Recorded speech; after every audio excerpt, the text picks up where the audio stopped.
습관적으로 포털 사이트에 들어가 실시간 검색어를 확인하고 누릅니다. 그리고 그 안에 담겨져 있는 이야기들을 읽어냅니다. 이어서 또 다른 컨텐츠를 찾습니다. 무의식적으로 클릭을 합니다. 오늘은 뭐 새로운 거 없나?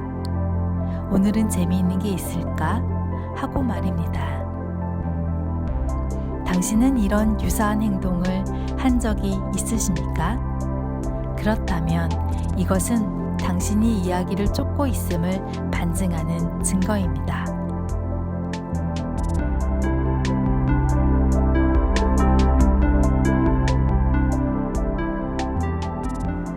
영화 제작을 위한 처음 시나리오 쓰기 바로 시작합니다.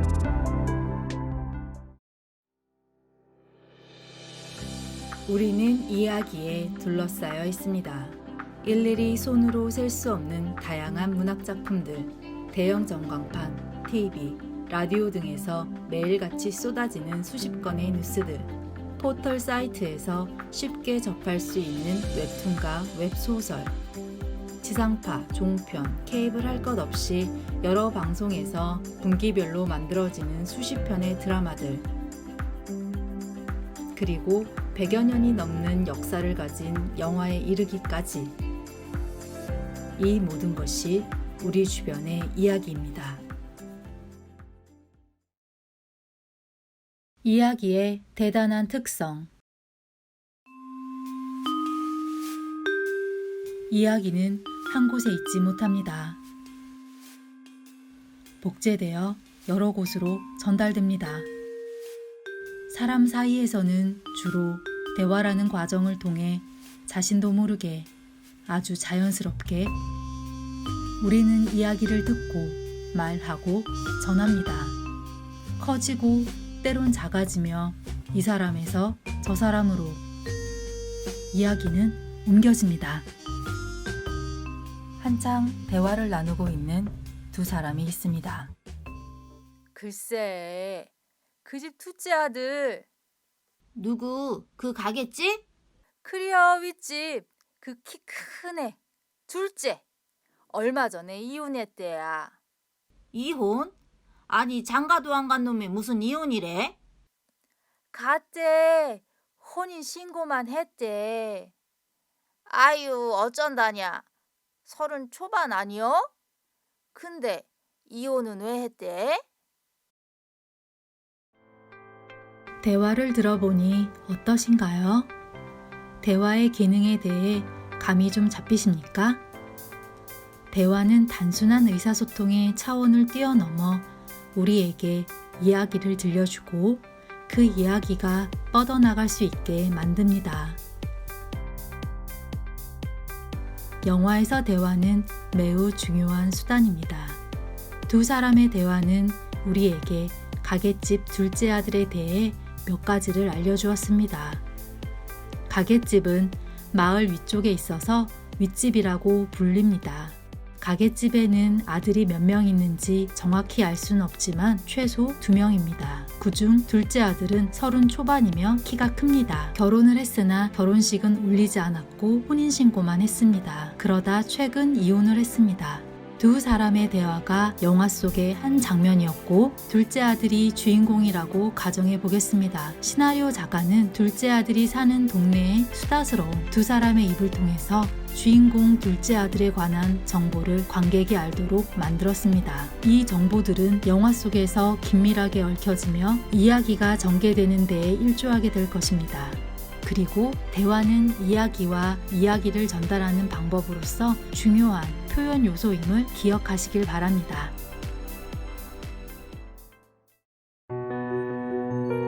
대화를 하는 사람들은 우선적으로 인물을 이야기합니다. 누가 뭐뭐 했더라, 누가 뭐뭐 했더라 라는 식으로 인물이 처해 있는 상황, 상태를 포함하여 인물에 관해 말합니다. 사실상 우리가 하는 대화들은 누가 무엇을 했다라고 말하는 것으로 구성되어 있습니다. 가게집 둘째 아들이 이혼을 했어. 오늘 진이 엄마를 만나서 수다를 떨었어. 동생이 컵을 놓쳤어. 오늘 어버이날이라 꽃을 샀어. 지난달에 나는 여자친구와 헤어졌어.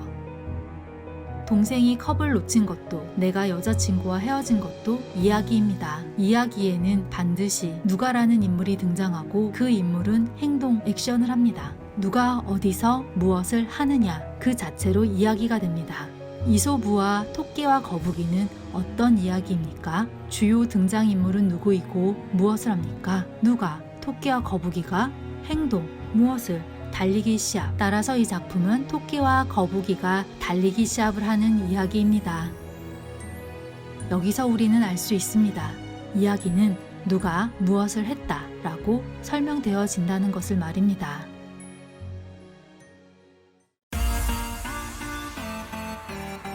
글로 읽혀지는 이야기들, 그림으로 보여주는 이야기들. 여기 조금 특별한 이야기, 시나리오가 있습니다. 시나리오는 영상으로 들려주는 이야기입니다. 시나리오라는 말은 영어의 씬과 이탈리아어 세나에서 유래되었습니다. 시나리오의 첫 발자국을 따라가 보면 16세기에서 시작합니다. 유럽 이탈리아의 즉흥이극 코메디아 델라르테를 공연할 당시 주인공을 맡은 배우는 공연에 관한 것들을 손수 메모하였습니다. 메모에는 극의 줄거리, 배우가 할 일, 각 장면의 기본적인 진행사항 등이 기록되어 있었습니다. 이것이 공연의 참고 자료로 쓰이게 되면서 점차 중요한 역할을 하게 되었습니다. 이것이 시나리오의 시작입니다. 과학기술과 더불어 영화도 발전함에 따라 영화의 사운드가 도입되면서 영화의 대사는 영화적 표현 요소의 중요한 일부가 되었습니다. 시나리오 역시 이에 발맞추어 발전해 왔고, 오늘날 시나리오는 사운드에 대한 묘사가 포함되며 대사의 내용과 더불어 배우들의 행동, 각 장면의 배경 등을 보다 자세하고 정확하게 표현하고 있습니다. 시나리오라는 말은 사실 영화 제작 현장에서는 잘 쓰여지지 않고 있습니다. 미국이나 영국 등 영어권 국가에서는 시나리오라는 말 대신 스크린플레이 또는 스크립트라는 용어를 보다 많이 사용하고 있습니다. 우리나라의 경우에도 시나리오는 책이라는 말이 대신하고 있습니다. 감독님, 요즘 책 쓰신다면서요? 소문이 거기까지 났나? 완성되면 저한테도 꼭 보여주세요. 이번 건 액션인데 지금 보니까 주인공 선미가 김배우와 많이 겹치는구먼. 그래요? 관심이 커지는데요. 그 책 빨리 읽어보고 싶네요.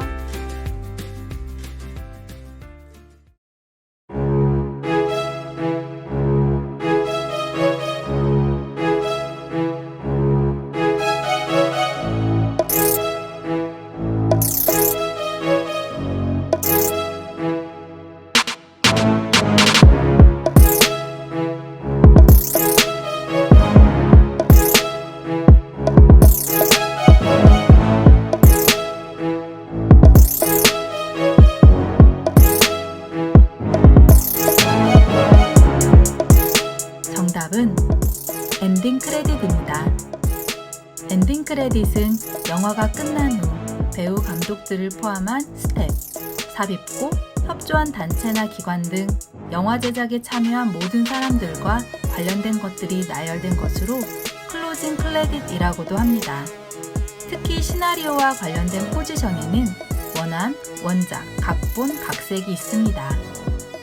찾으셨나요?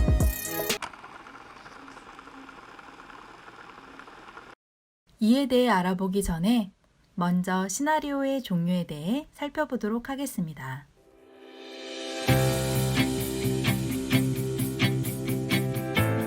삼국시대로 거슬러 올라가 봅니다.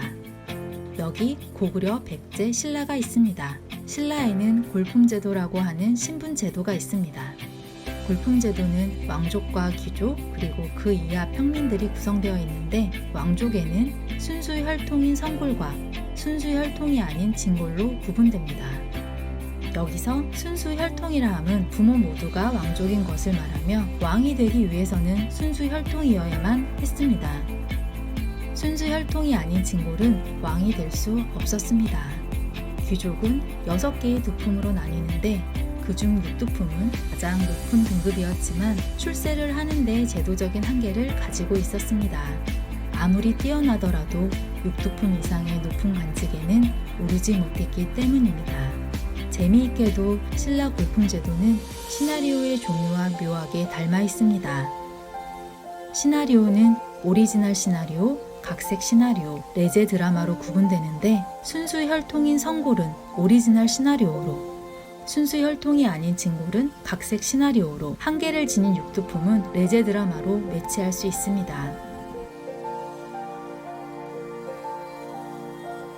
오리지널 시나리오는 작가가 순수 창작한 이야기를 말합니다. 세상에 없던 이야기라는 측면에서 매우 큰 의미를 지녔다 할 수 있겠습니다. 각색 시나리오는 만화, 소설, 희곡 등 다른 매체의 스토리 혹은 오리지널 시나리오를 영화화하기 위해 다시 쓴 것을 말합니다. 대표적인 각색 작품으로는 2003년에 제작된 봉준호 감독의 살인의 추억을 들 수 있습니다. 영화 살인의 추억은 날 보러 와요라는 희곡을 각색한 작품입니다.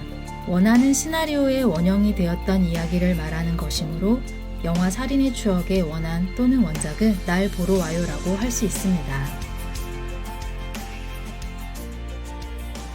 본디 시나리오 창작의 기본 목적은 영화 제작에 있으나 오직 읽혀지기 위해 쓰여진 시나리오도 있습니다. 이를 레제 드라마라고 합니다. 따라서 영화화될 수 없는 한계를 지닌 레제 드라마는 일반 시나리오에 비해 보다 문학성이 강한 특징을 가지고 있습니다. 일반적으로 시나리오라고 하면 오리지널 시나리오나 각색된 시나리오를 의미하며 레제 드라마를 포함하지는 않습니다. 시나리오 작가, 즉 각본가가 오리지널 시나리오로 상을 받는다면 이 상은 각본상이 되고 각색한 작품으로 시나리오 상을 받는다면 이 상은 각색상이 됩니다. 여러분은 어떤 이야기를 시나리오에 녹여내고 싶으십니까? 시나리오를 쓴다는 것은 영화를 만드는데 반드시 필요한 첫 단추를 꿰는 매우 중요한 시작입니다. 우리가 시나리오를 쓰기 시작하는 그 순간부터 영화는 제작을 위한 여행을 떠납니다. 흔히 시나리오는 건물의 청사진에 비유되곤 합니다. 무엇을 만들기 위해 골조와 계획을 세운다는 의미에서는 비슷할 수 있습니다. 그러나 시나리오는 건물의 청사진과는 전혀 다른 특성을 가지고 있습니다. 건물의 청사진은 내용을 표현하는 데 있어 그 한계가 엄격하게 제한되어 있어서 누가 만들던지 똑같은 형태의 결과가 나타납니다. 그러나 시나리오는 어떤 제작 과정에 있었는지에 따라 전혀 다른 결과가 나올 수 있습니다. 같은 시나리오를 가지고 영화를 만든다 하더라도 봉준호 감독이 만든 영화와 박찬욱 감독이 만든 영화는 같을 수 없습니다. 시나리오는 영화의 기본적인 요소로서의 기능을 하고 있지만 그 이후 프로덕션 단계인 촬영이나 포스트 프로덕션 단계인 편집에서 그 표현의 형태가 얼마든지 다양화될 수 있습니다. 시나리오를 잘 쓴다는 것은 시각적으로 묘사를 잘 해낸다는 것입니다. 영상으로 들려주어야 하는 시나리오는 시나리오를 읽는 독자들을 한 번에 매혹시킬 수 있어야 합니다. 시나리오를 읽는 독자들은 한정적이며 소수입니다. 그들은 오직 영화 제작을 염두하면서 시나리오를 읽어나가기 때문에 시나리오를 쓰는 작가는 우리의 독자들, 영화 제작을 생각하면서 읽는 독자들을 항상 신경 쓰고 있어야 합니다. 소수의 이 까다롭고 완벽을 요구하는 독자를 완벽하게 내 편으로 만들 수 있어야 합니다. 영화를 보는 사람과 영화를 만드는 사람, 양측 모두의 욕구를 수용하여 내가 하고자 하는 이야기에 녹여낼 수 있어야 합니다. 여러분은 어떤 영화를 보고 싶으세요? 액션, 로맨스, 아니면 공포? 어떤 영화가 재미있다고 생각하십니까? 어떤 사람들이 당신의 영화를 보러 오게 될까요? 어떤 영화가 만들어져야 하는 걸까요? 지금부터 여러분은 시나리오를 쓰기에 앞서 여러분의 영화를 기획하십시오. 관객의 입장에서 최고의 독자의 입장에서 여러분이 만들고자 하는 영화에 대해 생각해 봅니다. 구체적일수록 좋습니다. 충분히 시간을 갖고 천천히 고민해 봅시다. 시나리오 쓰기에서 가장 중요하고도 어려운 것은 바로 글을 쓰는 작가가 무엇을 쓰는지를 알고 글을 쓰는 것입니다. 작가가 무엇을 쓰는지를 알고 있다면 글을 쓰는 동안 방향을 잃지 않을 것이며 글은 반드시 완성될 것이기 때문입니다. 자, 여러분이 갖고 있는 어떤 이야기에 대해 충분히 생각 후 정리가 되셨다면, 그리고 결정을 하셨다면 여러분은 이제 시나리오를 쓸 준비가 되었습니다. 중요한 것은 종이 위에 어떻게 쓰여 있는가가 아니라 스크린 위에 보여지는 것이다. 영화에서 가장 큰 죄악은 관객을 지루하게 만드는 것이다.